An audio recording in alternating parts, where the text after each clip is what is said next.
we would have been able to navigate our way to not only a better nation, but indeed a better Africa. So I'm really, really very optimistic. Now, please bear me a second. There seem to be some distractions. Okay. So the truth of the matter is that there are people that have been stealing from us. There are people that have been taking away, cutting away our resources, our wealth, as if that is not enough. Our joy, our honor, our integrity, our esteem, they have been messing up with our well-being. I mean, you name it, you know. But the greater tragedy is the fact that we, the people that these people have been stealing from, we have come to see those things as normal occurrences. This, I believe, is the greater tragedy. And the other thing I want us to focus our mind on this evening is that how come these people have been doing all that they have been doing? The reason is simply that there's a lack of consideration for another, lack of respect, no regard for another person, very selfish, very lackadaisical attitude to duties and responsibilities. Now, if we are able to address these issues, trust me, we would have been able to chart the way forward if you can address some of these issues, you know.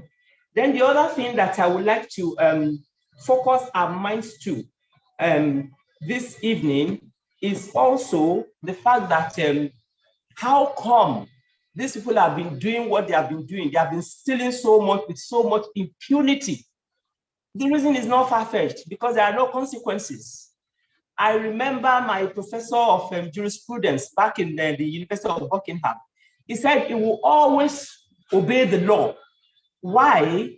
Because there are consequences when you do not obey the law, you know, and then of course, the law works. But unfortunately, if you ask me, I believe what we do in this part of the world is what I call selective justice.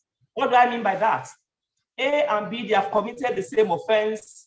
A goes home, nothing happens, you know, but B is punished probably because he doesn't have the right connection or he does not have a godfather or something. So when the law does not work, these are some of the reasons that have been responsible for how we get to where we are. Now, in putting this into perspective, in talking further on this, I have tried to put kind of like a framework, you know, that will help us to elucidate further on what I'm talking about. If you ask me, I would genuinely tell you that really and truly, Nigeria should be cheered. We should be applauded. You know, we should be respected. But unfortunately, the world is not cheering us. If anything, they are mocking us. They are looking down on us, you know, if there's anything. And then the question is why?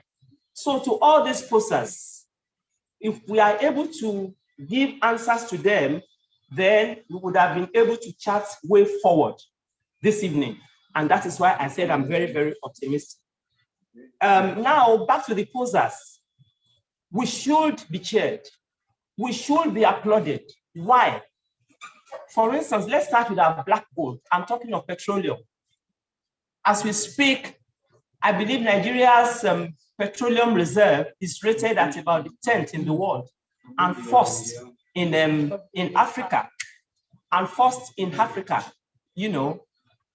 And then while we are still basking in that euphoria, we are waking up to the fact that even our gas reserve is even more, you know. Now we have a distribution of our human natural resources. You know, I will try and see how we can put it up at some point during this discussion. It is very interesting. Glad to hear, but sadly, we can't see much of what is coming out of it. Almost every state has natural resources. In fact, in some states, they have as many as 10 and many more. As if that is not enough. you know, talk of human resources. We have a think tank of very intelligent people. Nigerians are doing very well, both at home and abroad, you know. Then let's look at our soil, our land is yielding food, fruits all year round, you know. In fact, I happened to be at an exhibition some time ago.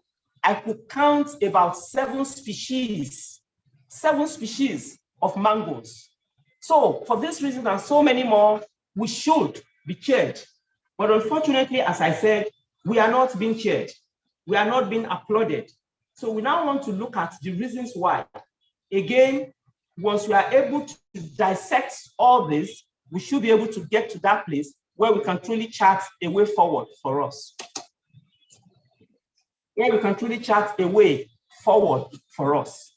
In doing this, I'm going to do yet another framework, you know, that is trying to focus on a section of our economy. So by focusing on a section of our economy, we will see what is going on in that section, and hopefully that is going to mirror the state of our nation and then the state of even the African continent. And that will help us to see what is really, really going on, you know. In doing that, I am going to be using the state of our roads. I'm going to be using the state of our roads to be able to do that. I mean, you realize that I said earlier that some people have been stealing from us. Now, the penal code, as well as the criminal code, they gave some descriptions, you know, some form of definition of stealing, of theft, which is appropriating what does not belong to you dishonestly, you know, with intention to permanently deprive the owner of what rightfully belongs to him or her. That is what we are witnessing. And as I said earlier, how come they've been doing this with impunity? Because, I mean, there are no, I can't see much of any serious punishment because of the reasons I had given earlier. Now, let's look at the state of our roads. We have decided in this piece that we have put together to look at the Lagos environs. I'm using Lagos for a number of reasons. A lot of us can connect with Lagos. I mean, Lagos is said to be like the richest state in Nigeria. It is supposed to be the commercial nerve center of not only Nigeria, but indeed that of West Africa. Indeed, of Lagos, it is said that if it were a nation, it would have been the fifth largest economy in Africa, even over and above that of Ghana. So if you see what is happening here, we can see what is going on in Nigeria. Now, let us talk of Lagos-Ibadan Express Road. Lagos-Ibadan Express Road, this is just about 120 kilometer road. It's been under construction for about 10 years. Who does that? You know, very sadly, Nigeria has gotten a name, a notorious one at that, a nation where everything is possible, you know, for over 10 years, you know. Then let us look at Shagamu or a road. This is a road that is not even up to 300 kilometers. At almost every point in time, over the years, it has never been completely done. It has never been completely done. Whereas, let's look at some other places on the face of the earth, like in, there's a road called Westheimer in Houston. It's about 1,260 kilometers at every point in time, almost at every point in time. It is seamless, it is smooth and all that. There's yet another road that cuts across about 12 states in America. I think that is a U20 or US 20. You know, this other one is well over 4,000 kilometers. Again, it is seamless. Now, and I took time to look at the definition of highway, of express road, and what I found, and then the common characteristics, they are that highway, there's this expectation that there will be a steady speed, there will be seamless road, smooth. You don't expect to see potholes and all that. Now, you will all agree with me that all these characteristics, they do not fit into what we have in the Nigerian state. So what is the problem? What is going on? It means some people are supposed to be doing what they should be doing, but they're not doing it. You know, in fact, like a friend, I mean, like I said earlier, no respect for us. And a friend of mine once said that if she comes across anyone who is not giving her her own due respect to her, now I need to remind each and every one of us that Abraham Lincoln is the government of the people, by the people, and for the people. In a very brief sentence, we can see people mentioned 3 times. Repetition is for emphasis. So in that sentence, you know, the fact is accentuated that the people, that they are the focus of the society, that they are the focal point.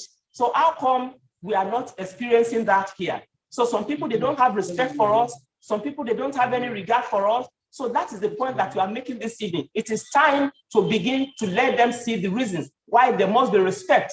Because when you talk of democracy, when you talk of a sovereign state, what actually had happened is that a lot of people, they have pulled their resources together and they have considered part of their rights, part of their privileges, their application. Every individual is not going after his health and all that. But unfortunately, looks like all these systems have been messed up. But as I said earlier, the greater tragedy is the fact that we have slept on our rights for too long. So I believe that the time has come for us to begin to speak into our space.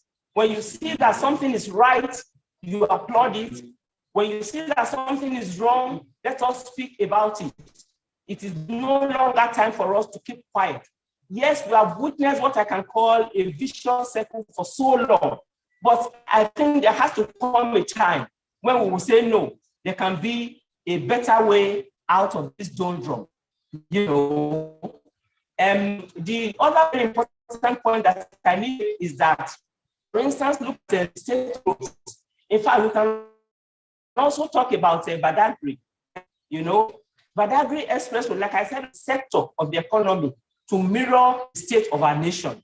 You know, the lukewarmness, the lackadaisicalness, which is because we really do not have respect for ourselves. So that Badagry Express Road, one would have expected that every government that comes in, that they would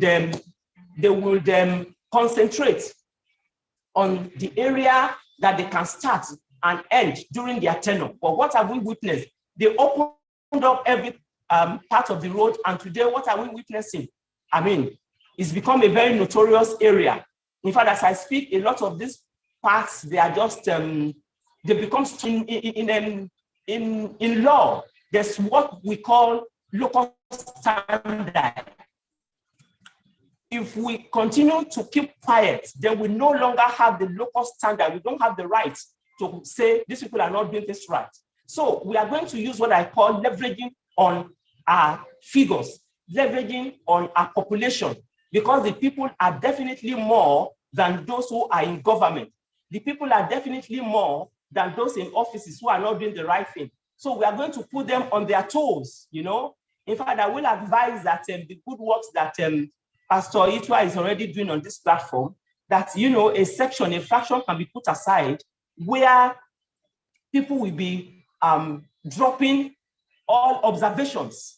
Even after this meeting, I mean, I expect that we'll have a very robust discussion. We can have what we will call something like a communique and begin to put it to the attention of those who should hear. Because if the disrespect has gone so far, even to a very dangerous level, then something needs to be done.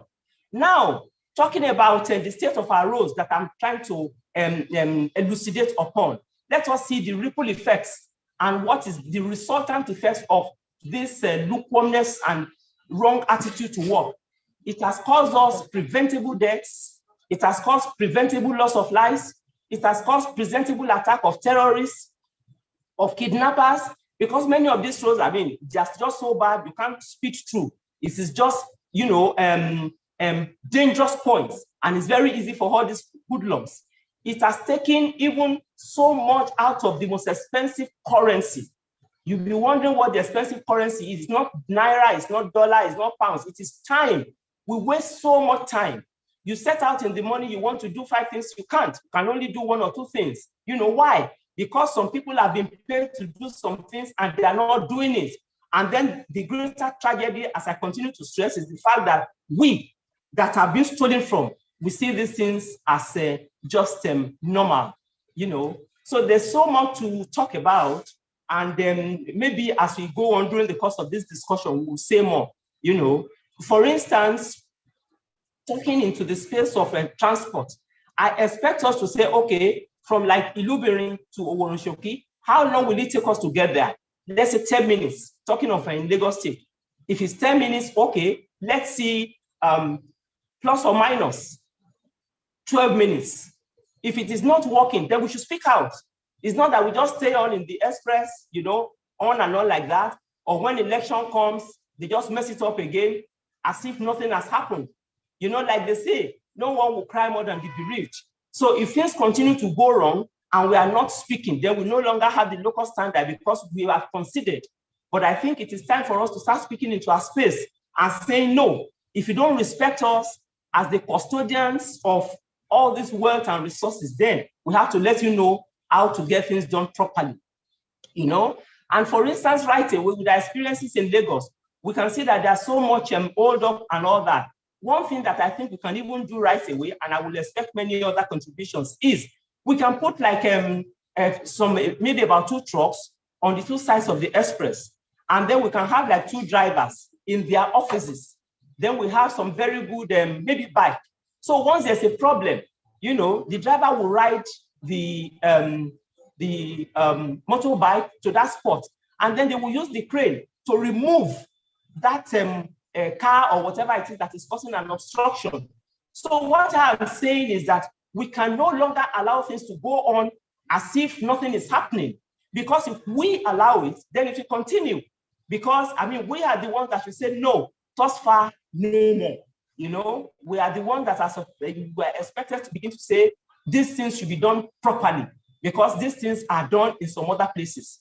Then another thing that I know will give us the way forward is that it is not everything that works, for instance, like in the US, that will work, say, in Nigeria. So we must work what works in this part of the world. What I am saying, for instance, is the issue of poverty is a big one. If we don't tackle it, then we have not even started what is being called democracy. Then the issue of spending so much on campaigns and all that, something should be done about it. Sometimes it gives you what your campaign, then for whatever reason, I think we should be able to say that no, we're spending so much, because all we need, the right people to be able to do the right thing, is that you have your money, you know, things to trade and all that. I think these are some of the anomalies that have been going on, you know, in our society. So this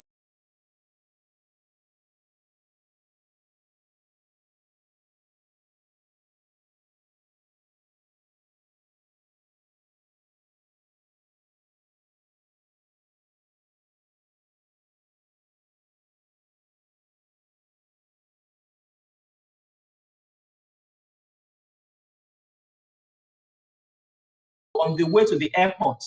I mean, right inside the market, you know, when you are on your way, people are selling Nigerian naira. So, I mean, there are many professionals in the house this evening. They can tell us if it is right that they are now selling Nigerian naira as stocks, as commodities, like selling plantain and all that. I mean, is it proper? Is it right? And you will agree with me, this money is in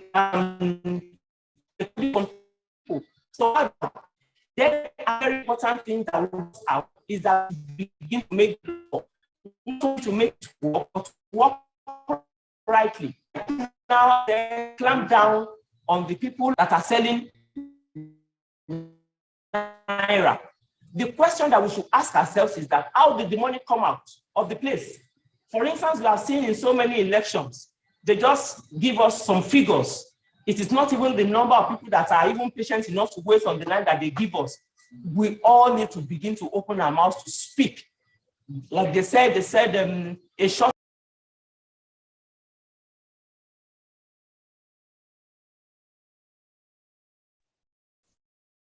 Okay, hello, ma.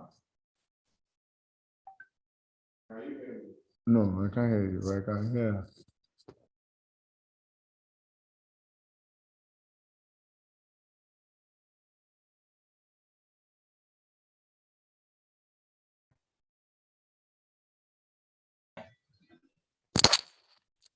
Okay, I think we're having some technical issues. Yes. While they are, okay, I think we're having some technical issues with your internet or something. Your voice keeps trailing off. So I don't know if you can hear me.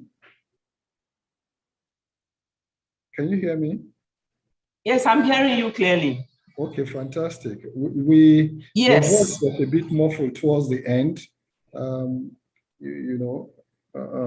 Thank you very much. Pastor is here. Yeah. I will allow him to take the lead in this. Pastor, over to you. Yeah, I have a few questions, Thank you very much, ma, for coming on the platform. Pastor, happy birthday once again. Thank you. Thank you very much. I'm grateful to God. How's your husband? I hope he's well.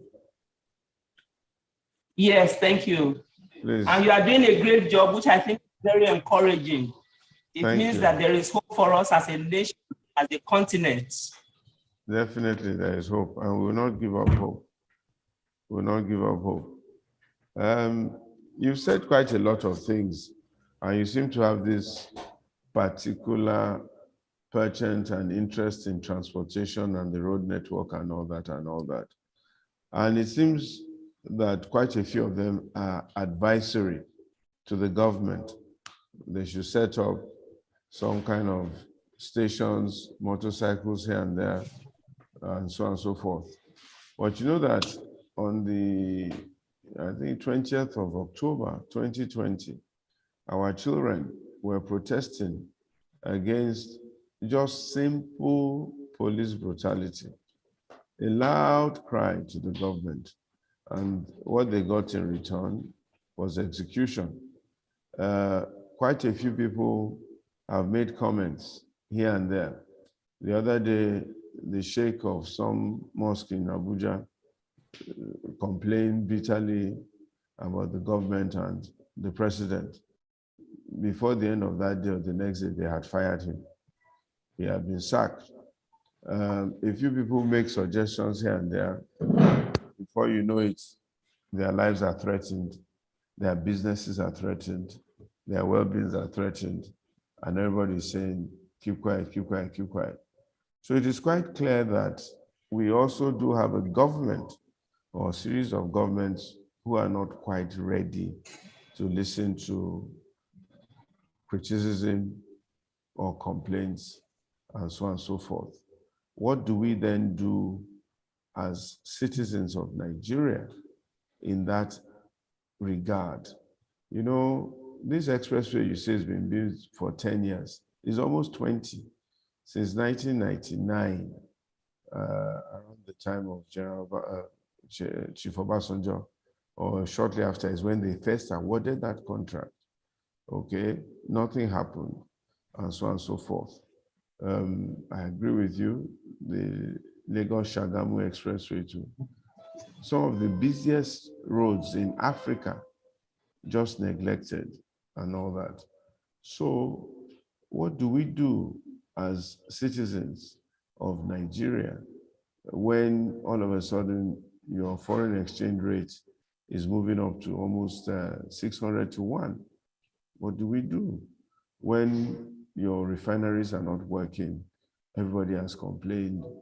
Every day they award a contract to repair the same refinery, almost 3 or 4 contracts or transactions on those refineries. I've witnessed at least 3 cycles of transactions on those refineries.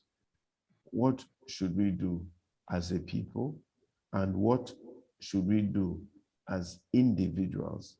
And what are you going to do as a person in this situation we find ourselves? So 3 questions.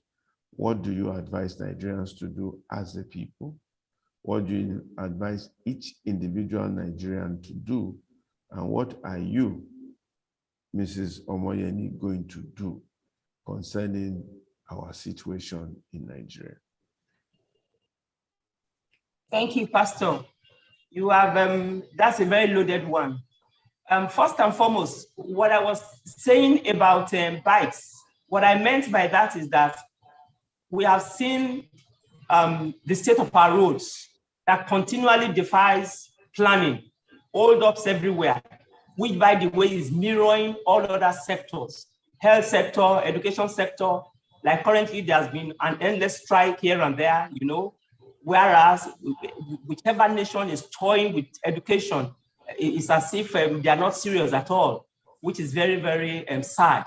So what I am saying is that they can put 2 trucks on 2 sides of the express, and then there will be a standby bike, so that when there is any unnecessary hold-up that will hold the people down, that is the most important fraction of any society, of any democracy, having defined and explained what democracy really is supposed to be revolving around the well-being, the respectability, and the well-being of the people. So anything that tries to undermine it, all officers, they should be on ground and do what has to be done.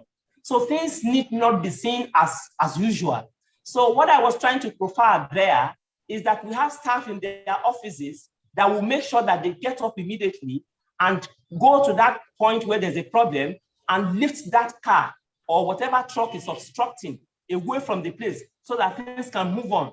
So ditto all other areas, you know, all other sectors of the economy. That's number 1. And then, okay. And then when we are also talking about the Naira that is, you know, let me put it, falling and falling every day, you know, like I said, it means there are things that are supposed to be done that are not being done. For instance, recently, we've just been told that oil, about 90% are being stolen. So who are those stealing these things?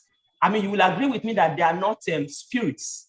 So that is why we are trying to stress the fact that we that are being stolen from, we have to make sure that things are being done right, things are being done properly by speaking to the space. And what I mean by that is that, okay, for some reason we have heard that some things are maybe wrong with our oil reserve. We need to ask questions, you know, even especially from a platform like this and even as individuals, to find out this petroleum left our port, whether to Netherlands, for instance, or whatever. How come we are not seeing the money in our central bank or our escrow account or wherever? And then we must demand for transparency because these things belong to the public. So we need to begin to demand for transparency, that things should be done properly. You see, unfortunately, our attitude is like what are they doing in the government house? What are they doing in Abuja? There are no they. You know, it is we the people. 1 + 1 + 1 + 1. This is what makes Nigeria. So we all need to begin to now open up our mouths and speak and make sure that the right things are done. If they are not done, we should speak out. We should shout out. You know, if we even need to make much more noise, even to outside of Nigeria, to make sure that things are properly done, then we need to do it. Because although, you know, Winston Churchill, he said democracy is the worst form of government, except that it is still the best. So if it is still the best, that is, it revolves around human beings, then we have to see to it that there has to be that respect. And what I mean by that respect is that, I mean, it's like if you go to your bank, you earn your respect. If you go to a company, there's a contractual agreement. There is a contractual agreement between the people, for instance, and the president, between the people, for instance, and the minister, or the is it the governor? There are some things that we are expected to do, you know, so are they doing them? In fact, if you look at a particular section of the Constitution, you know, it tells us that the safety and the protection of the citizen. It should be the uppermost, in every function of the government. Is that what we are witnessing? So the point we need to focus on from now on is stricto sensus. 1 + 1 should be 2. If it is not 2, then we have to stop and demand for why it is not so that people in government, they will know that from now on, it is not business as usual. They have to know that now people are, are waking up, to demand for what rightly belongs to them. I defined earlier what theft, what stealing is. It is a criminal offense, by the way, but nobody even sees it as that. It's like it's a normal thing. It is not a normal thing. It is time to break that vicious circle, that everybody begins to say something, begins to speak even into the space until we see that nation of our dreams.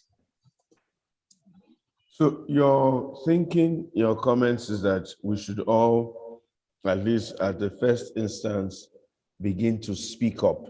Everybody should speak up and say what is on their minds and challenge government. Okay, so that's point number one. What would you as an individual be willing to do to help move Nigeria forward and transform this nation? Yes, as an individual, in fact, even in my own quiet corner, I've been able to, there are so many times when I see some things that are wrong, I have written ministries, I have told them that this is not right, for such a thing to be happening in our society. Some they have replied, some they have not, but I think I've been able to prick their consciences that this is not right. For instance, I make an example. There is a commodity, that has a high demand in our society, plantain. But I now saw something that is a bit disturbing. I think the sellers, they will add a very dangerous substance. They call it carbide, which I think is very deadly. So I took it upon myself. I wrote the ministry, and I told them that it is not enough that they clamp down on those selling, but I expect them to call the Ministry of Agriculture, to call the science departments, of some technological institution, and see how they can ripen plantain without it being hazardous to human consumption. Again, this issue of the state of our roads, I've also commented. For instance, many years ago, I found myself in a community. It was simply horrible. So what I made all of us to do was to take the plunge. We decided to do something about the state of the road. In fact, many of us in that area were all lawyers, were like, no, let's go to the local government chairman. I was able to prevail upon them to say, no. They know what their portfolio is, but they're just not doing the right thing. So let us demonstrate to them how something right could be done. So we decided to take it upon ourselves. In fact, what we did was very interesting. We contributed very minimal amount, and we tried to put some palliative measures, But I think because they know that in that area there were crop of lawyers. It's like a village, in somewhere in Abuja.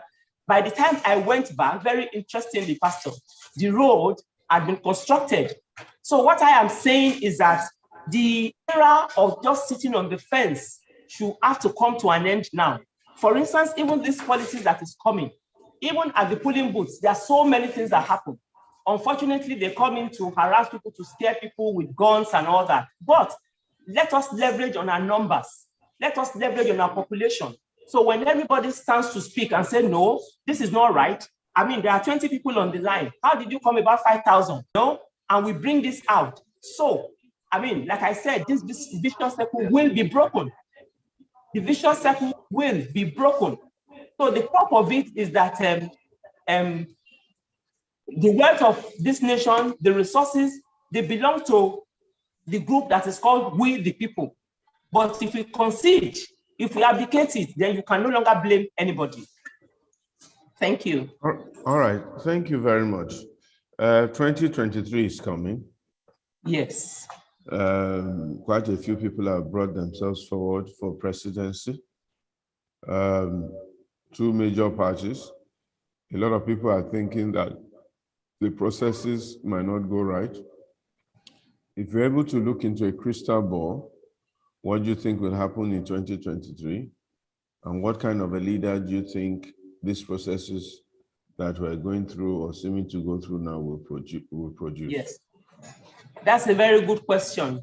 You know, one of the definitions of sanity is doing the same thing all over and over again and expecting a different end result. So the way we've been doing things before, what I call money politics, if it continues, then we continue to have the wrong group of people that are there.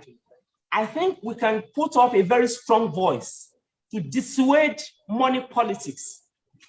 For instance, if you ask me, and I've been able to, I discussed with a cross-section of Nigerians, and they agree with me that all these campaigns, all this having to give money out, all this having to give foods out and all that, it is absolutely uncalled for, because by so doing, the real brains, those who are genuinely ready to work, who do not have the money, the same thing will happen again. They'll be bypassed. They will, you know? And as a matter of fact, if you ask me, if you have like minds that are genuinely interested in the advancement of this nation, we can come together. And then the main thing is to make sure that this issue of spending billions on campaigns, for whatever reason, is it business? That is one question we should continue to ask ourselves. And like I said earlier, we need to begin to work what works for us. For instance, what works in the United States may necessarily not work here. One, because of poverty. Two, because the structures are almost sovereign. But here, it's not the same thing. Maybe a commissioner, a governor gets into the office, every other thing, goes down the drain. That shouldn't be. And that is even the same reason that has been given for the Lagos-Ibadan Express Road, that when one government comes in, they will take the next 2 years to do whatever. This money belongs to the state. This money belongs to the federal government. So they are there to work for the people. Why are we not seeing it done that way? So we have to begin to insist, that what belongs to the nation must be used for the nation. We cannot continue to use to rob Peter to pay Paul. So do you think that come 2023, we're going to have a good government in Nigeria? Like I said, Pastor, we will have a good government if we don't continue to do what we have been doing before. That is, continuing to allow money politics. Because like I said, if somebody comes forward and then is giving about, let's say, 1 billion, what for? What is the purpose of that money? Then that is business there. So it means when he gets there, even no matter how noble his ideas are, he is now responsible to the person that has given him money. We need to discourage money politics. Then there has to be transparency and accountability. No matter what our budget is, what our resources, it has figures. So we need to know where these monies are going to. We need to know how they are being spent. We have to see the end results. Everybody needs to be concerned, because if we are not all concerned as much as we can, then, a lot of things will continue to go down the drain. But when everybody is watching, then the thieves, the rogues, the hoodlums, they will know that it is no longer business as usual. It's a good idea, but the problem with Nigeria is who will bail the cat, who will force or drive this movement. I can tell you categorically that up until today, our politicians have weaponized at least two things. One is poverty, the other is deliberate ignorance. And this is the state where the people find themselves as of now. You have this party primary situation where the delegates sell their conscience to the highest bidder. They've come into politics to make money. 90% of the people today who are in politics came into politics not because of you and I, not to make life better for you and I, not to make life better for Nigeria. They came there to make money, to make a name, to have power, to instruct, to control our resources for their own benefit. And that is the lay of the land. That is almost like the unwritten law. That is why some people today feel very entitled. We have been in politics since 1998. Some of us since 1992. We've been running up and down, spending our money, bribing people, convincing people, challenging people. We've even killed a few people or made sure some people died in this bid. Now it's getting to where we should now acquire power. You are saying that we should leave it alone and go home and sleep because you want to educate some people somewhere. What's our own business with education? We didn't come here to educate people. We came here to make money. That's because almost every person that has brought themselves out to campaign for leadership, none of them has till today told us what they're going to do for Nigeria. All they've been telling us is that I have decided to run for president of this country. I have decided to run for governor. I want to run for governor. I feel I should run for governor. They have not told us why and what they're going to do when they become governor or president or whatever. So the discussion does not even arise. And all they're saying is, Kabiyesi this, Senator this, House of Rep that, beggar on the street this, vote for me. And this is what I'm going to pay you or do for you to vote for me. So what should people like yourself and myself do in the face of this overwhelming situation? And a lot of these people have a lot of money that they have made one way or the other. You know, the other day Obasanjo was saying that don't mind them. They're saying that some youth came together to pay for 40 million naira election, this and that for them. He said, who are the youth? Why are they even telling us that in the first place? Why are they pretending? You know, and so on and so forth. He used stronger words, but me, I'm a pastor. Let me use gentler words than that. So what do we do? Here we are being faced with the rock and a hard place in Nigeria. Innocent people, 200 million of them, and we seem almost powerless against this onslaught of powerful and rich people who are determined that they must have their way, only to come again to exploit the resources of our nation.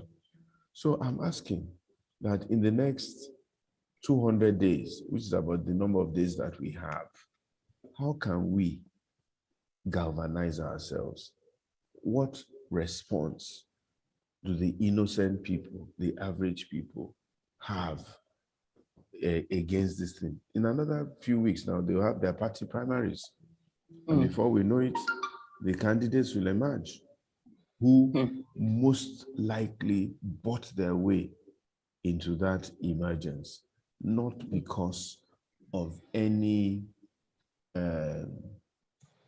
benefit they wanted to pay to Nigeria. Then we now have two candidates who have bought their way into leadership and who now want to proceed to continue to spend a lot of money to close the eyes of the people to become president-elect. And that's it.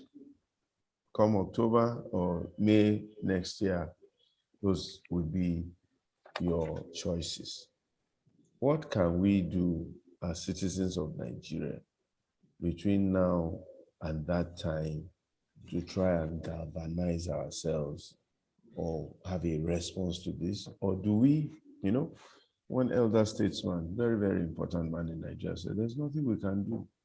Let's just allow this process. Maybe when Nigeria gets to the real brink, and like in the book of Kings, people begin to eat their own children, then maybe people will now wisen up to do something about it. It's very, very, very, very there. That's the situation we're in. It's very, very there as we are in now. Nobody is thinking of how do I make Nigeria better? None of them has said so. None. Maybe half a person is just saying it gently.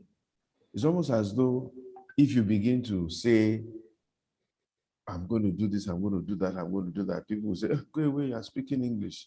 Just bring out the money. Everybody's looking for money. I had a friend the other day, he wants to run for office. He says, if I can find him $50 million, he will run. $50 million. And he's talking only of primaries. If I raise $50 million for him, what do you think I'm going to do when he becomes president? I say, Oba, please give me $60 million back or 70 million or all the contracts in NNPC. Please oblige me, whether I'm qualified for it or not. $50 million just for primary. This is where we are in Nigeria today. So values, issues, capacity, competence, love of the people. Even like you rightly said, the very people that you are saying we want to provide education for, or housing, or roads, there's, wait. Today we are hungry. Give us food today. Tomorrow you can discuss housing. They're not interested. We're really, really in a tight place because they've been so blinded and ignorant and poor by these same people that they don't care. They say, you're talking your own English, Turenchi. We don't want to hear English. Give us our money now. What do we do? I'm really painting to you. It's a cry. I'm crying out to you and asking if you or somebody out there has a wand or a solution to this situation. I see if you can take on that question for me and help me solve a big problem. And then we'll take questions from Femi Olowe and anybody else who wants to ask a question. What do we do as Nigerians? Thank you very much, Pastor, for that very profound talk, as it were, on the state of our nation. That is what I have tried to elucidate upon earlier, that we cannot continue to do the same thing and then expecting a change, So we need, first and foremost, massive campaign, awareness campaign to our brothers and sisters out there. Yes, they are poor, they are looking at how to feed and all that, but there's something that goes beyond that. They cannot continue to sell their birthrights. That's number one. Then number two, I will want us to leverage on our numbers. That is the electorate. We far outweigh the elected.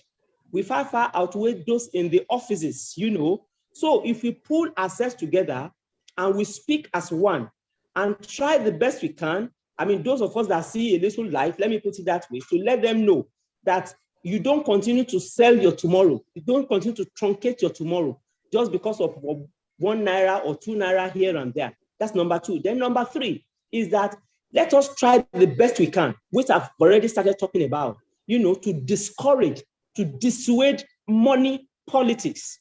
Money politics. For instance, maybe a young graduate of about 26 or 30 that, that has a burden for the state of the nation and has brilliant ideas. You don't need the money before you can render your services. And that is one of the points I'm trying to reiterate, that we need to work out what works for us. We need to redefine our own democracy. For instance, an average, let's say I'm American, it does not have to worry about how it will feed in a day, but it's not the same here, And then the structures, they are working. The executive, the judiciary, everything is working almost, although not totally, almost independent of themselves. But here, as they say, he who plays the tune dictates the piper. He who plays the piper dictates the tune, excuse me. So we need to begin to enforce some level of sanity into our system. So for instance, the election that is coming, I believe even right on this platform, and then I've been relating with some other platforms and some other groups, we are beginning to mount up pressure, to say, all these elections, hey, why should we continue to emphasize money? It's not the money. It is the right minds. It is the right hands. It's the right brains that we need. And we need to now go to the grassroots, to wherever we can talk to these people that we should stop truncating our future, and that is why I'm trying to stress the fact that we need to really start speaking out, and when we speak, for instance, if I'm speaking from, maybe I'm in Surulere, someone is speaking from Kaba, we are all speaking like that. Then, permit me to use the word, these rogues, they will now know that it is not a business as usual. That's number one. Then number two, I am very happy that we have a very good crop of educated people in Nigeria. We should be able to stand in for the other people. We should ask for the antecedents of those who want to come into power. You want to come to power? Yes. For what? What have you done? What are your plans? Then we will be able to look at it and be able to rightly advise. Although, unfortunately, it's even been said that even the educated class, they have compromised a lot, but there is still hope. We still have a group of people that really genuinely carry a burden for the nation. Because, even if you go out there, even without going out of this nation, we all know that we are truly rated at the level that our country is. So are we happy with the level we are? No. So why don't we raise the stake when we know we have all the resources? But it's just that they are wasting away, or they are finding themselves into wrong hands. So that is why, we all need to wake up. We even need to go to our local governments, go to the grassroots, and need to talk to those people. When they see the transparency, when they see the genuine burden we carry, then I'm sure we'll be able to win a lot of them, to the right side, to begin to shun some 2,000 naira for the next 4 or 5 years. They will begin to know that, if you are coming into politics and you are giving me money, has it become business? If you are serving, it's supposed to be a service and not a business. We have to begin to redefine the way things should be, and not continuing allowing these things to just be business as usual. So, I strongly believe that the way forward is, as much as possible, talk to people around us, let them know that there should be a new horizon, that there is a new horizon, and even if possible, if we need to form new political parties of people that actually carry genuine burden for the advancement, for the development, for the honor and the esteem of this country as a sovereign state, we might be able to continue to do that, Thank you very much for that. I think you've clearly elucidated that we must begin, as many of us as possible, a campaign for right governance. Nigerians should wake up and speak up, a campaign for right leadership. So I want to challenge all of us on the African Leadership Group that we must be one of the people that will spearhead this campaign, and we must be ready to do it. We've divided ourselves into groups, those who have strategic thought and thinking, and those who can come up with publicity, and those who can come up with funding, because we will need money to even drive this campaign itself for good governance. Please show up. We are really, really in dire straits in Nigeria. Things are really, really, really very not so good. Let me use those words. We need to rise up and do something. The second thing we need to do is to find people of like minds and people of good quality ethics and background, and encourage them to run for office. The third is to support the establishment of a third force, an alternative platform wherein good people can run without having to have the backload or whatever load of fighting for money. Anyway, let me take some questions, and I'll take 5 questions very quickly, and then please note them, my dear sister. I was still going to say something, Pastor. You want to say something quickly? Yes. Because quite a lot of people really want to ask questions. Okay, well, go ahead if it's very quick so that I can take their questions too. All right. I'm also going to say that even our constitution, the way it is now, we still have some substance in it. Let us insist that these things are practiced and practicalized. For instance, if we look at section 14, subsection 2B, it says that the security and welfare of the people shall be the primary purpose of government. This is written in plain language, So we that are the people, we need to begin to demand that, are you acting this out? This is supposed to be the primary purpose, you know?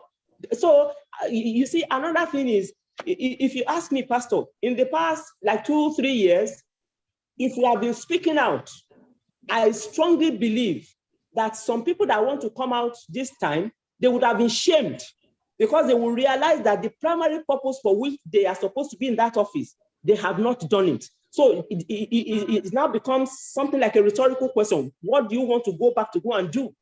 So there are so many sections of the Constitution. I mean, much of these things, they mirror that of America, they mirror that of the UK, they mirror that of countries where things are properly done. So the issue is that we are just not doing things right. So we need to speak back to them.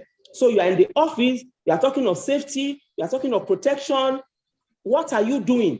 This is your primary purpose. This is your primary duty and responsibility. You are not even doing it at all. You are doing everything but that. So if we cry out loud and clear, I believe that such people, they will even begin to develop cold feet. But if nobody is saying anything, then it will give them the audacity to want to come back again. Thank you. So Femi Olowe, Elder Tunde Apologun, Oluwayemisi Oyewumi, Chineye Henrietta, and Lara Guruje Oderinde.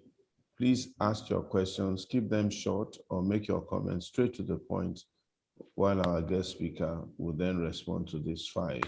And then we'll see if we can take another set before we close. Femi, please. All right, good evening, sir. Thank you for giving me the opportunity.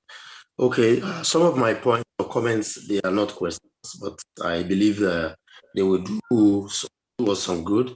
The first is this, and I will start from what Madam, the barrister started from, on what we have to do as individuals. I believe that one thing we have to do is to know that change actually begins with each and every one of us. Now, I can take us quickly to the Bible. Leviticus, God gave the Israelites all the laws. One of it was that a woman menstruating, a man must not touch her. And then for those who are lepers, God asks them to go to the outskirts of the city because they are unclean. If anybody touches them, he has some ablutions or some rites to do for about 7 days before he becomes clean. But when Jesus came and a woman with the issue of blood for 18 years touched him, he didn't say that, I feel defiled, I have to go and do some ablutions or cleansing. What he said was, power left me, which means before Jesus, unrighteousness was contagious.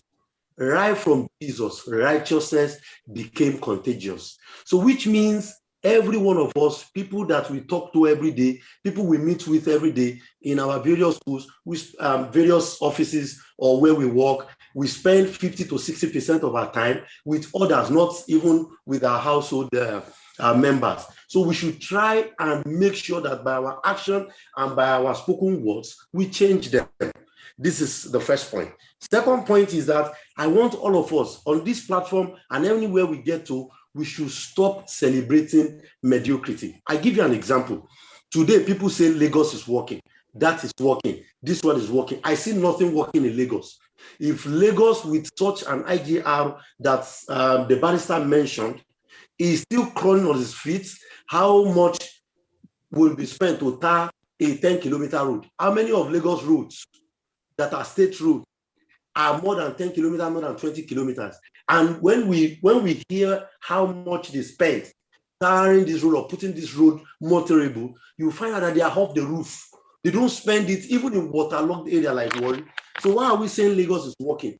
We have miscreants, sorgeries, and porridge everywhere.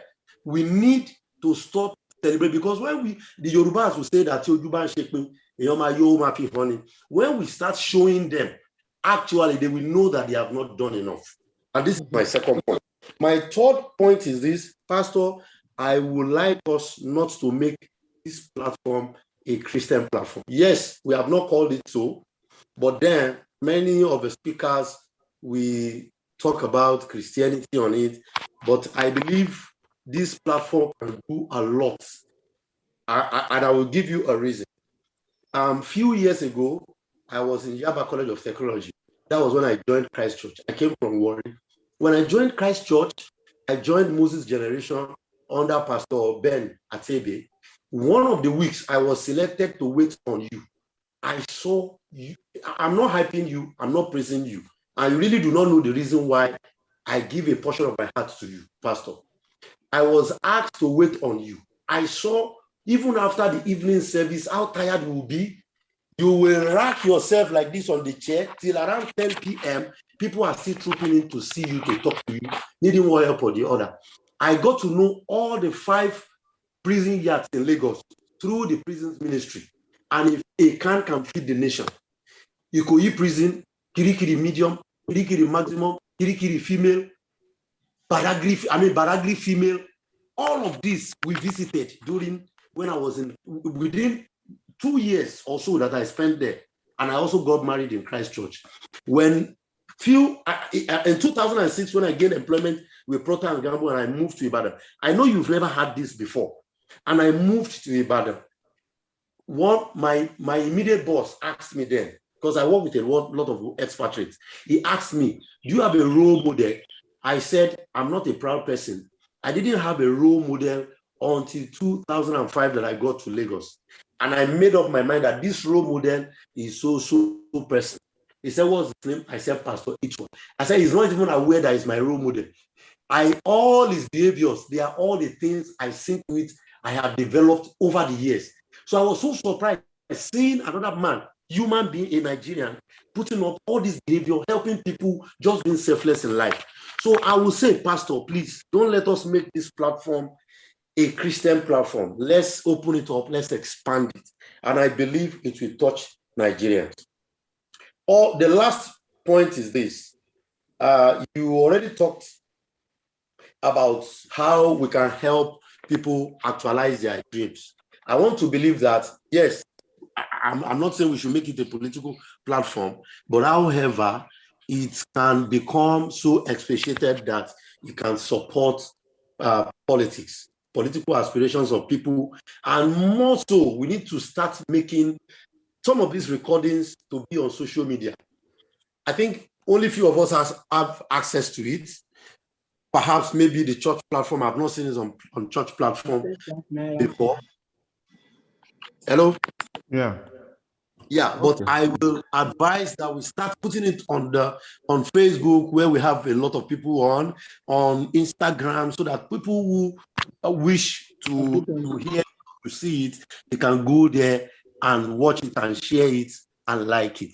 With that, we can, over the years, see that we have a volume of supporters, or those who may be willing to identify with the platform and with the ideologies that we might showcase in the end. So these are just my points that I have, sir. Thank you very much. Very good points. Thank you for everything. We'll work on making it a bit more public. Olu, who works at the back end, will get in touch with you to see what ideas we have. As for it being a Christian platform, definitely it is not. We've had Nasila Rufai here. We've had the young lady, Okunu. We've had Aisha Umar. We've had quite a lot of our Usman Bugaje and so on and so forth who have come here. This is definitely a Pan-African platform, and it is not a Christian platform at all. We want to solve Nigeria's problem and not the problem of Christians. So your points are very, very good. We will not celebrate mediocrity. We will begin to change ourselves, and we will take it on. So you are going to be an active part of this thing, Femi, and I look forward to engaging you a bit more. Olu will get in touch with you, and we'll take it from there. Thank you very, very much. Thank you. Elder Tunde Akpelogun, please unmute yourself. Elder Tunde, thank you. Yes, yes. Thank you, Pastor Itua. Definitely, this is not a Christian platform, and it has never presented itself as such. You are right. Barrister Ayoade Omoyeni, thank you for your eloquent presentation. You seem to have solution to every of the issues that you have been presented with. But I'm not sure whether if you as a barrister, the Yoruba Nation group employs you and pays you good money to say, fight for us so that we can have referendum, will you be able to take on the job and secure their right to get referendum in Nigeria to amalgamate from this fake Nigeria, fraudulent Nigeria, a contraption, a Nigerian that was never a Nigeria from the start? Will you take on the job and fight a good fight for Yoruba Nation now? Thank you. Okay, she will respond to that herself. Oluwayemisi Susan. Unmute yourself, please, your question. Good evening, sir. Yes. Yeah. My question is, the first question I have, can you hear me, sir? Very well. Hello? Go ahead. Yeah. Go ahead. The very first question is, it's not a question, but a comment or a point to make to add to what is on ground. Go ahead. Yeah, my own opinion, I think if we want to discuss, probably the topic we have for today is on transportation, I would advise that probably we'll bring someone that is probably the Minister of Transport to come and, treat the topic. The topic that has to, I don't know how best I can put this together, but if it's on, we are trying to discuss on election, probably we'll invite probably gubernatorial candidates, someone that we can really channel our questions to. Though all the guests we've been having, they've really done a very great job, and we thank God for their lives. That is my first point. The second point, though, Mr. Olowe has actually picked one or two things I actually wanted to see on the second point, which is trying to take a step further in this African leadership group that we are having now. And instead of having it just on social media, I think we can also channel it by, try to buy airtime on probably TV, radio, in order to have a wider coverage to get people's attention, because we're doing a very great job. And I think we are supposed to have a very large participants that are able to have access or gain more from this topic. So let's look into that, sir, to be able to enlarge our course in African leadership group. Thank you, sir. Thank you very, very, very much. I want to speak into what she said. Okay, very quickly, although I wanted yes, please. You to wait. I think she didn't join us from the beginning. Because of time, I'm aware of time, what I just did was to use a sector of the economy to elucidate on the Nigerian state. It's the same thing. You get to the health sector, it's the same thing. Education sector is the same thing. So I decided to zero in on the state of our transportation. Everybody talks about death. It cuts across everybody in the society, every home. And we know how many preventable lives have been lost on these roads because of the carelessness of those who should be doing the right thing and they're not doing it. The same thing in the hospitals, the same thing, all over. So it's because you didn't join us from the beginning, so you couldn't see the interconnectivity of this discussion. Thank you. Thank you. Chine Henrietta, please unmute yourself. Okay, I'm Henrietta. Mine is a suggestion. I don't know if we still have a national orientation agency. I know that in the past, it was very effective. I still remember snippets of what the director used to say then. If you are a teacher, teach well. If you are a preacher, preach well. And that's stuck in everybody's mind. It became like a guide to people's attitude. Now, in the absence of that, assuming we don't have a national orientation agency, or assuming it's no longer effective, let's say that social media, like a few people have said, social media is now the national orientation agency. We can actually take this platform to social media. I have played in the social media for the past 2 years. I know the reach. The impact is enormous. That's one. Now, for people who do not have access to social media, like the grandpas and the grandmas, the old schools, obas, our obis, they wield a lot of influence. For those that have not compromised their consciences, they can actually mobilize, have town hall meetings where they educate people. Where they educate people, hello? Go ahead. Yeah, where they educate people on political attitude, on not selling off their consciences. You know, that is for those traditional rulers that have not been compromised. Then we've also seen the influence of the men of God, both imams and pastors. Pastor Itwa, for instance, anytime he talks at the pulpit, it sticks.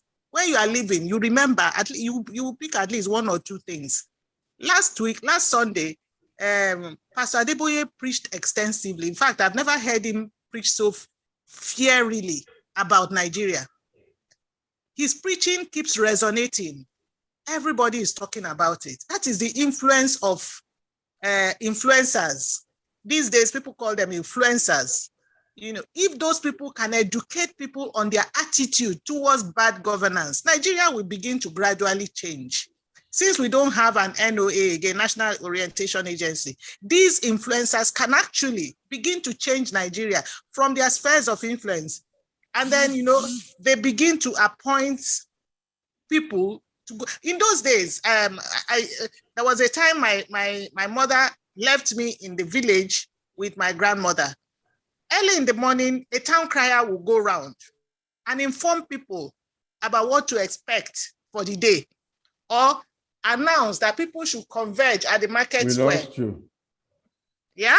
So you are used to town criers. Thank you, Henrietta. Now I see how you are dealing with Ben, using town crying tactics. So I get your secret now, Henrietta. Okay, the point is noted anyway, and we will do something about it. And Olu will check you up on this social media thing and see how you can help us. Okay, that's Lara, fine. please. Thank you. Okay, I think I've made my point. Yeah. You have. Thank you, everyone. Thank you. I'm just gonna make it go straight to the point. There's a saying in Yoruba adage that says, "Tigiba wo luigi to kele lakokongbe kuro." We know that we have compounding issues that we can all write encyclopedia around. What I see, what really is very urgent on my heart, that I think we need to have a sense of urgency around 2023. And what is the bridge in front of us? The bridge in front of us that I see, of course, forgive me because I'm not on the ground in Nigeria. We just monitor from afar. What I see here is I'm seeing the right to vote that constantly gets suppressed and is still going on right now with the INEC, with a lot of our youths not having even, the cards and everything. Everything we're doing right now with this conversation is great, is good. But we are in a democratic society that the only thing that can effect change is for people to go out there and vote. If they don't have the right cards, they don't have the right, the cards, they're making even registering for to get those cards. If INEC is making it really hard for the people that, the illiterates, the old, the elderly, the sick, and the youths, then we're not going to move an inch in 2023. So I would encourage that as we gather in this forum, we look holistically at this and we look at the bridge in front of us for 2023. How can we support maybe those people that have started, organizations or doing things to in this area to actually start putting pressure on INEC to make this open for people to make it easier for people in the villages, people who don't have access to technology, like your grandmother, my mother, and our fathers that don't have access to go to one URL to go and register and do all of this and make changes to their addresses. We need to put pressure on INEC, and I would encourage, and if those of you in the legal space, you know the Constitution, the right. The right to vote is every citizen's it's a right. And how we can put pressure to make this happen will be my number one goal of something that we need to chase an action rather than talk about it. And then the second thing I have on my mind is how we sensitize people. This is literacy. Literacy about the power of your vote, using all the digital space that we have, going into the villages, going into the towns, letting people understand what it means when they cast their vote.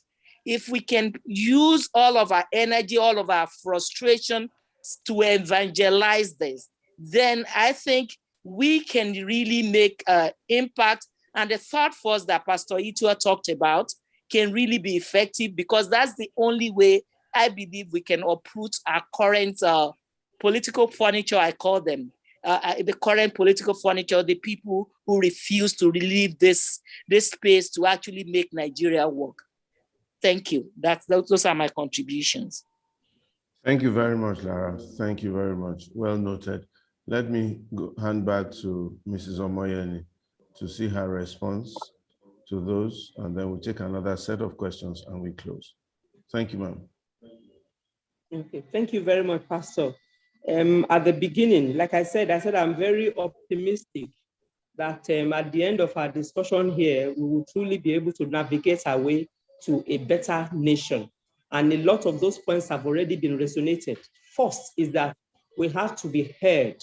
We have to be heard. Then secondly, we must dissuade and discourage money politics. We must, because we are going there to serve, except XYZ has, some hidden agenda. Why should you be asking for $50,000? Why should you be asking for 1 billion? For what? And we must also proceed to kind of like, we can come up with guidelines, of what is acceptable, so that those who are the genuine people that have the love of the nation at heart, but you don't have to have money.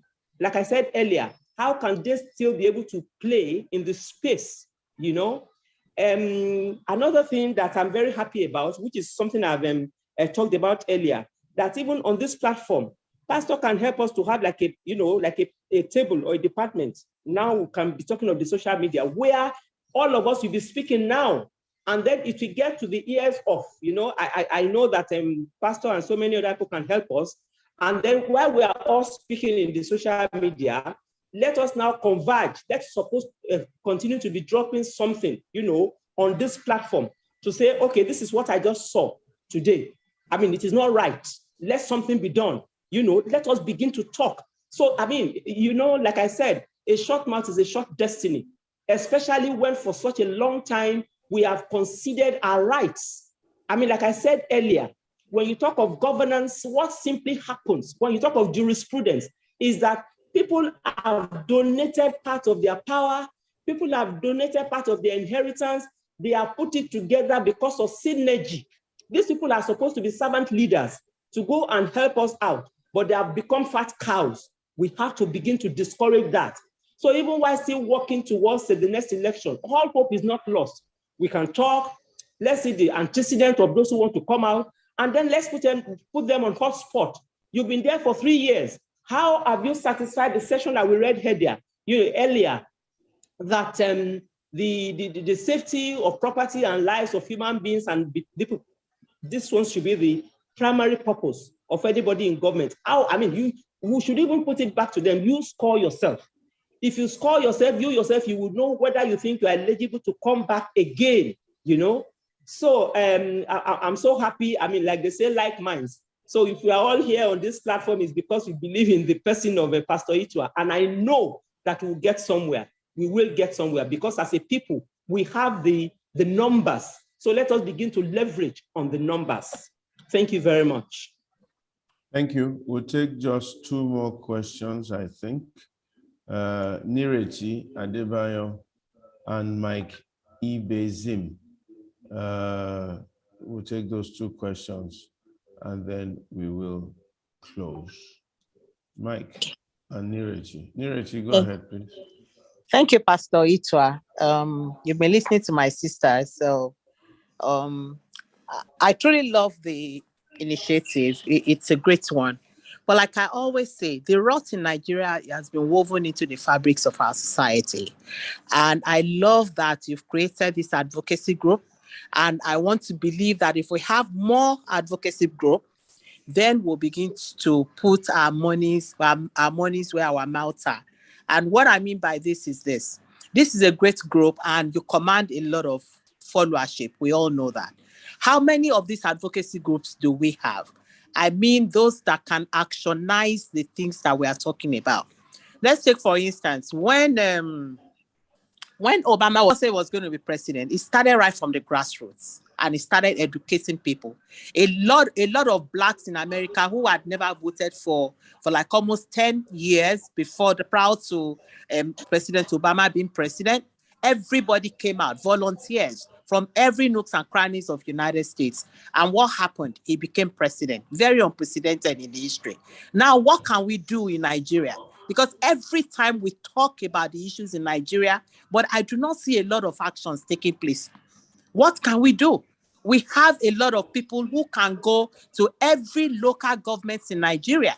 We don't even have to travel.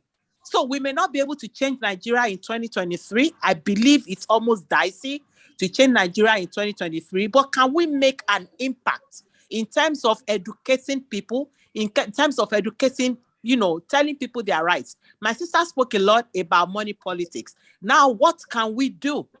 Am I going to go to a war to talk to my people in a war to say, look, we do not need money. What can we do? We need to educate people. Who are the voters? We are not the voters.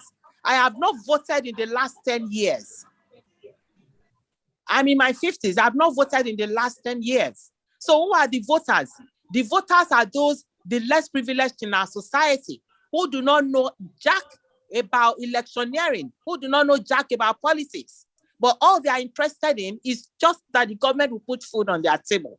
Are they getting the food? No, we're not getting it. So what can we do? We need to get up and leave our high horses and begin to educate everybody, our neighbors, our children. They must know. Those days we had civic education.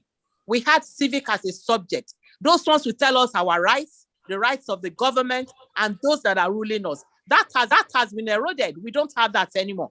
We need to go back to the basics. If we cannot change 2023, let us make an impact.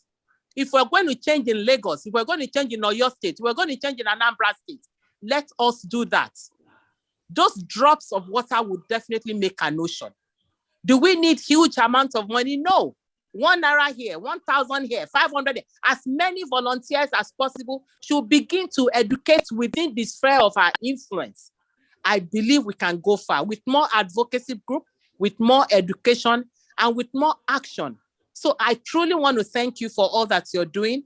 And I'm super, super excited about this. I just hope and wish that so many more Nigerians who are actually advocating for good governance will come out and go to the grassroots and begin to tell our people what they are doing wrong and why they should stop selling their future. I will just stop here for others. Thank you very much. Thank you very, very much, Nireti. Yes, sir. The good thing about that question is that it's directed at your sister.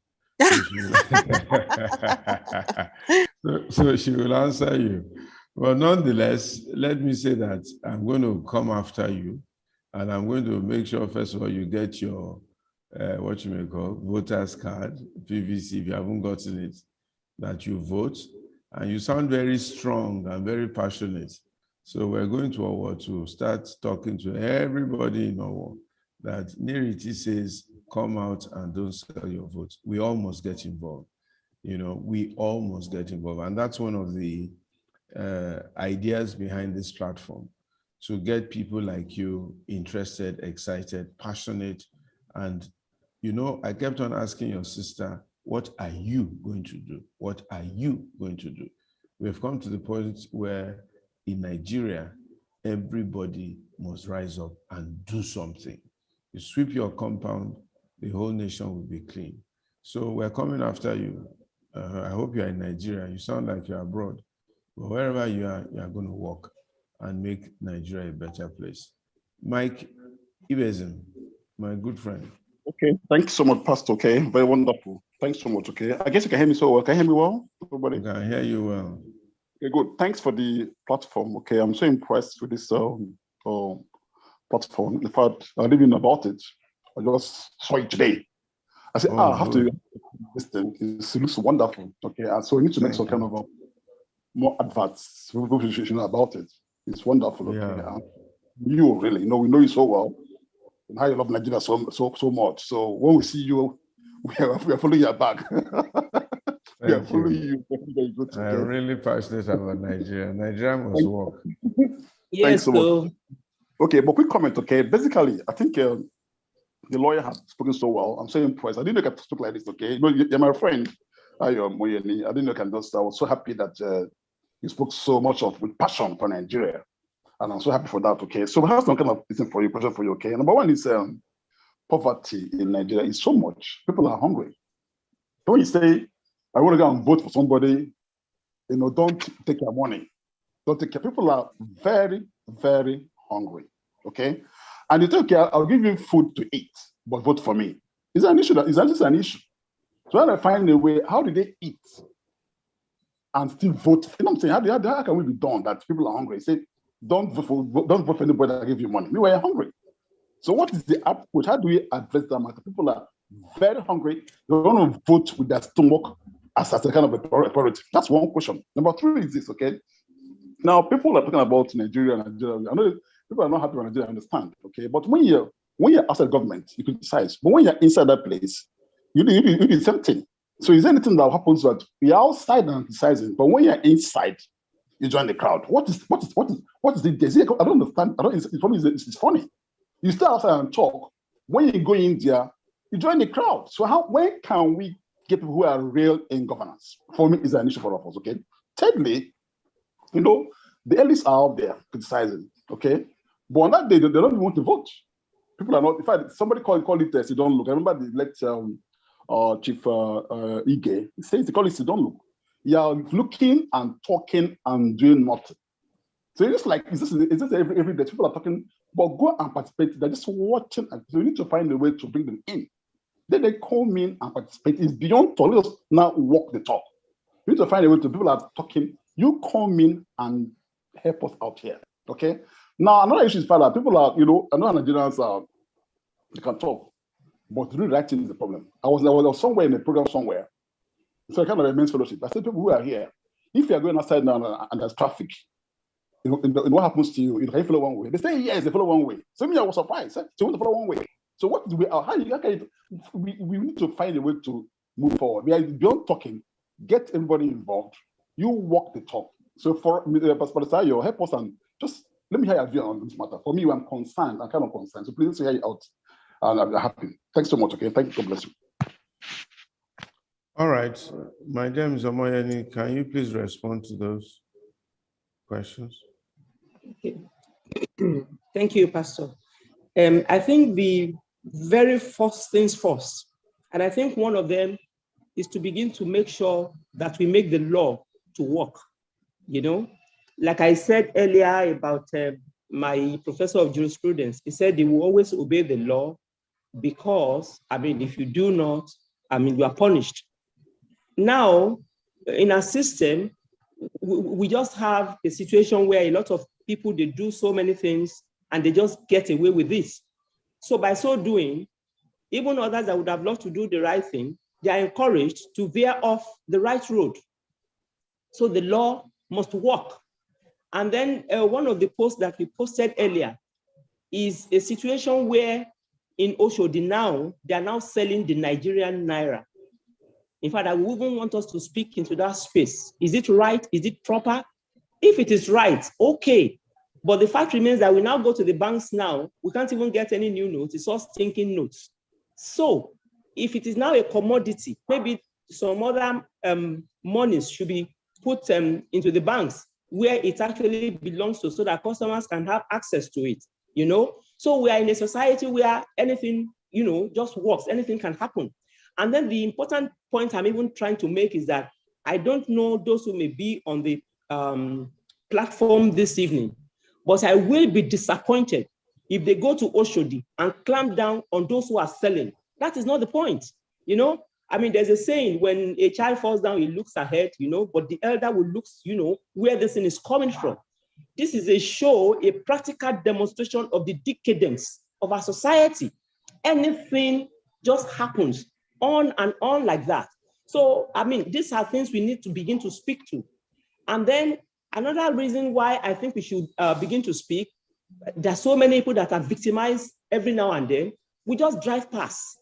I can assure each and every one of us, if we continue, which has always been, we will ultimately become the next victim. So we can't continue this vicious circle. Something must be done, you know. Another thing is that when it comes to, when politics comes, there's something we have all witnessed, what I call the military politics. I have witnessed a situation where when it was time to collect all the votes, they didn't even allow the representatives of some candidates to come in. They were bullied, they were intimidated by soldiers that have been brought in by the sitting party. So is that a democracy? So these are things we need to expose. In fact, if anything, I would have expected that such counting should become null and void. Because if the regulation is that let every representative of each candidate be there, and some are sidelined, so who is fooling who? So we have fooled ourselves for so long. I think that, yes, I'm very, very optimistic. All hope is not lost. We have to insist that the right things must be done, and then to make sure that the law works. Because when the law does not work, I'm not being pessimistic, then almost all hope will be lost, you know. I believe God will help us. Thank you. Thank you very much. We really should close now, but I see some hands up. We'll take these last two, and then after you just do your final comments. But one thing I'd like you to speak to is number one, you don't need to answer now, but as you take your last comments, you can answer. Will you run for office? Number two, is your husband going to run for office again? Number three, what will you do if you are president of the Federal Republic of? Because she wants to be minister. That's why I didn't get the last question. She was sounding. But anyway, those are my three questions I want to ask you as we close. But I'll take Faye and Champ. I just said short, straight to the point, and no more questions after this. We close. Thank you. Okay, thank you very much, sir. To sort of put some light on action, last week, Thursday, during the curriculum, we launched a project 6.1, so sort of campaign to create awareness towards the forthcoming election. Maybe in the next couple of weeks, we can have a proper presentation on this platform so that everybody can know what the African Leadership Group is trying to do or has planned or scheduled to do within the next couple of months to sort of put his own action, words into action in sensitizing Nigerians about the electoral process, help people get registered, and generally reorientate between now and the election process. I just wanted to put that out there, sir. Thank you. That's fine, Faye. I think you should be prepared to do that next week, next Thursday to start. We don't have time at all. Okay. All right, Champ. Yeah, thank you, Pastor. Generally, I am not a good fan of religious leaders, but I must confess, I've listened to you a few times, and I've been won over. I am a fan of yours. So I just want to put that out there. And on the topic, I am not being pessimistic, but I'm a realist. I think this group cannot influence much on 2023. It is too close. I think we as a people haven't evolved enough for us to be able to make changes right now, because vast majority of the population are uneducated. And I don't mean literate and numerate. We are highly numerate and educated in Nigeria and literate in Nigeria. But we are not that educated, especially when it comes to politics. So we don't really know the power that we hold, and we don't really understand the power which we have, we as an electorate. So I think this group, as wonderful as it is, should have a long-term plan beyond 2023, whereby we can leverage our power, we can leverage our number on the good people that are part of this group to be able to effect change. But right now we cannot make much difference. Of course, we should try, and we should keep trying. And I wonder, why is it that I know people are hungry, really. It's been mentioned. And when people are hungry, it's easy to buy them over because it's just survival. But the thing is, I don't know how difficult it can be to just get the money and not vote for them. If somebody is foolish enough to want to pay me to vote for them, I'll take the money and I will not vote for them. I'll do the opposite. So I think we just need to continue to educate the masses about their rights, about what is right and what is wrong, about not selling their future. Thank you. I love this group. Thank you very much. Thank you for your kind words and your encouragement. So, Excellency, Mrs. Omoyeni, please respond, give your closing remarks, and please answer my 3 questions. Can I just say something before she responds? Sorry. Okay. She said she didn't hear your last question. The last question was, if you were president of the Federal Republic of Nigeria, what would you do? And Elder Tunde Akwelegun wanted you to respond or answer his question. What do you think about the Yoruba nation? Will you be ready to be an advocate? If you can combine that to the question. Thank you very much. Thank you very much. Once again, I know that there is hope, not only for Nigeria, but for Africa.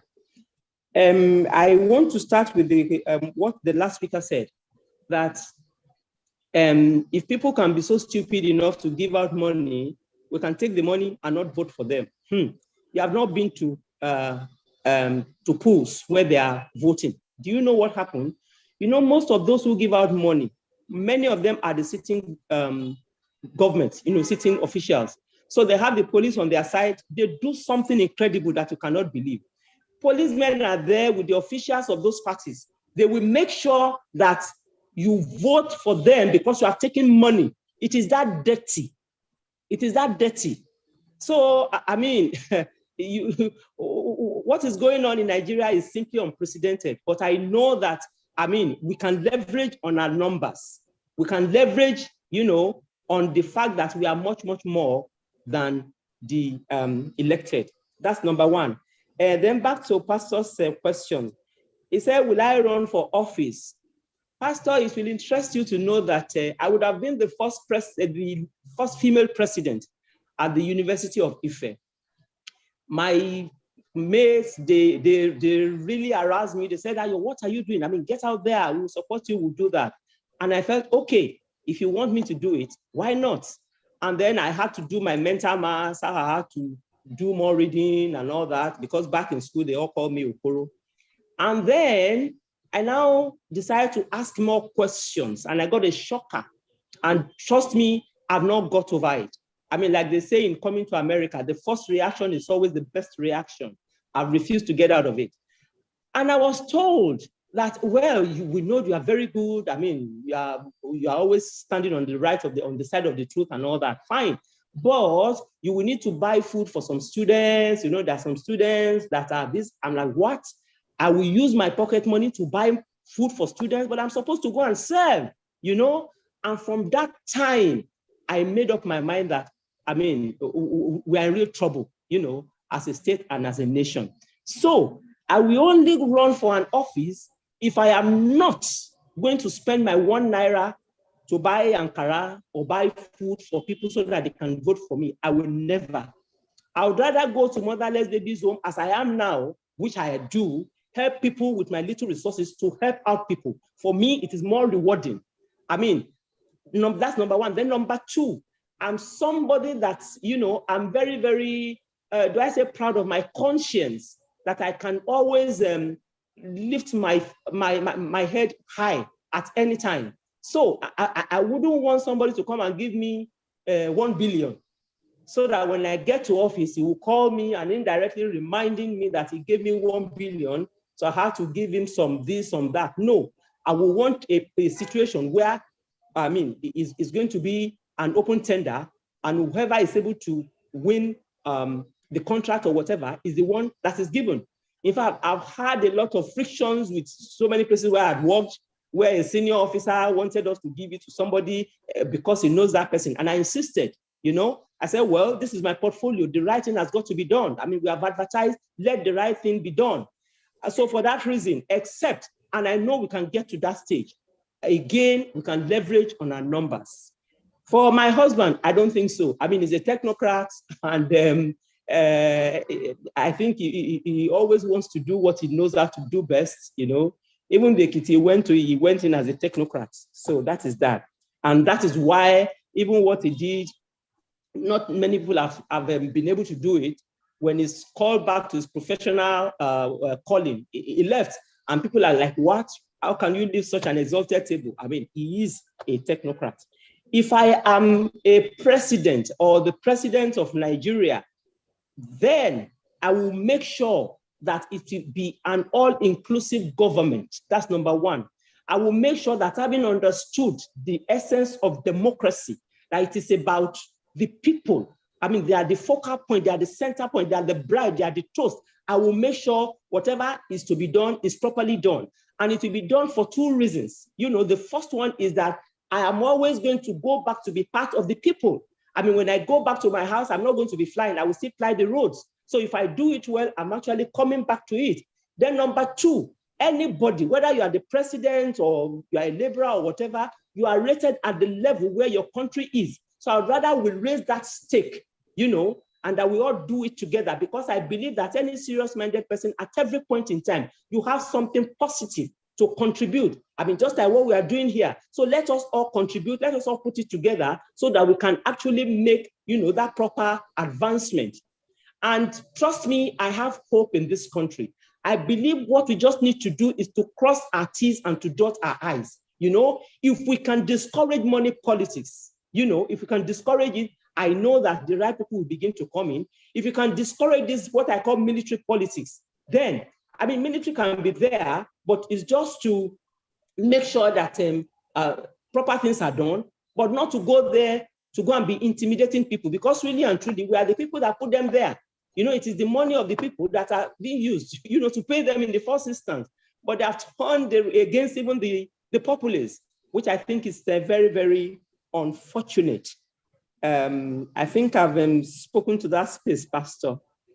There's this question about the Yoruba agitation that you didn't answer. Well, if I when that gentleman said it, I was even going to throw it back to you. That Pastor, is that the platform for this, you know? But if I must speak to it, you see, the point is this. The point is this. If I even we cannot do anything outside outside the sovereign state called Nigeria. So that is why we've been trying to see if we can do whether national conference and all that. I mean, the way I've seen what has been going on is if we are friends, you've been stepping on me for so long, and I said, my friend, you are stepping on me. If you have respect for me, then you will stop stepping on me. But if you continue, then you are the one that is encouraging us to pass, you know. So that is the bit that I have to say. We have to have respect for ourselves. I mean, if we say we are Nigerians, it does not matter where you're coming from, your tribe or whatever. We have to all be seen as Nigerians. We have to all have the same privileges, the same rights, the same opportunities, you know, and we can fight it. We can get there, you know. But if we think we can no longer do that, then let everybody be left to go their own way. If you've been stepping on me for so long, and I'm saying you are stepping on me, we are supposed to be in a democratic dispensation. We are supposed to be in a sovereign state, whatever. But the way these things are being played out, they are not level ground. I think if we respect ourselves, we should have spoken into that space even before it gets to this stage. Okay, thank you very, very much. We have thoroughly enjoyed almost the last 2 hours with you. Thank you for coming on the program. Your thoughts are well noted. And I'm sure that if we reach out to you to support, to participate, you will not hesitate. Thank you so much. Our love to your husband. Tell him my heart is with him. And I wish you and the family the very, very best. And we will try and catch up at sometimes in the not too distant future. I want to thank everybody for coming to the platform today. Thank you for listening. Thank you for all those who contributed and those who asked questions. We'll be here same time next week, 5 o'clock, to talk yet again on Nigeria. We'll begin to tackle one by one those who are planning to run for office, see what they have to offer and what they intend to do. We also want crystal clear suggestions as to what we should do concerning Nigeria. And then we'll probably see this issue called the third force. Can it work or can it not work? We'll get somebody to come and speak about it, or maybe two people, one for, one against, and then see what conclusions Nigerians can come to. Ladies and gentlemen, God bless you all very much. Have a very wonderful evening and a very brilliant day tomorrow and a wonderful week next week. God bless you. Bye-bye.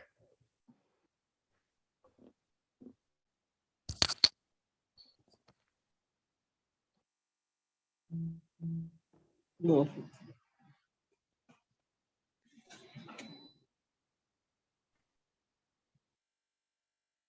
Thank you very much, Barrister. It was good having you. Yeah, well done. God bless you. Thank you. Is that the PA that I've been talking to? No, this is the co-host. Oh, okay. Thank you very much.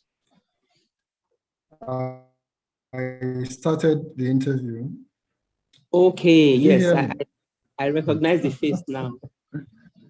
I believe we can get there. Yeah, we will get there surely by God's grace. Yes, yes, I'm very optimistic. I think it's just for everybody to join hands and let who will lead the charge. Because when we say we, who is we? Who leads we? Exactly. Exactly. And I think that's why we all need to realize and know who we are. And that is what I've tried to stress this evening, you know, that, I mean, we are the people that have, you know, donated our powers to those people. So, I mean, it means so much to us. Even the market woman, even the driver and all that. I mean, we all have our power. If we decide to withdraw them, then there will be no central government, you know. So we need, I mean, I think the lies have been told for so long to make people believe that they're not really worth anything, which is not true, you know. So if everybody realizes that, oh, I have a say, I have a stake, you know, in this country. So it will be like, let everybody's candle begin to light and it will engulf the Nigerian state. Sure. Well, we're working out something. We'll be reaching out to you. We have various committees in the African Leadership Group, that different pressure groups, and I trust your time will allow you belong to one of the groups so that we can have the benefit of the very brilliant ideas you have shared here tonight, and you work with us on what we are doing. So and you will see that as it is in a sector, that is the way it is in all the other sectors. Sure. I mean, yes, time will not permit us to talk about the health sector, the education sector, but it's the same thing, the same lukewarm attitude. People don't even know what their duties and responsibilities are, you know? I absolutely agree with you. That's why we are doing this, so that we can chart a better course for Nigeria. Yes, and, yes. We shall see the Nigeria of our dreams by God's grace. Amen. So thank you very much, Auntie Olabamibo Shade Fasidemi. Don't laugh. I'm trying to call the name right. Ojo Oduamo Abiana. Thank you all very much. We'll end the call now, and see you again next week, Thursday. God bless.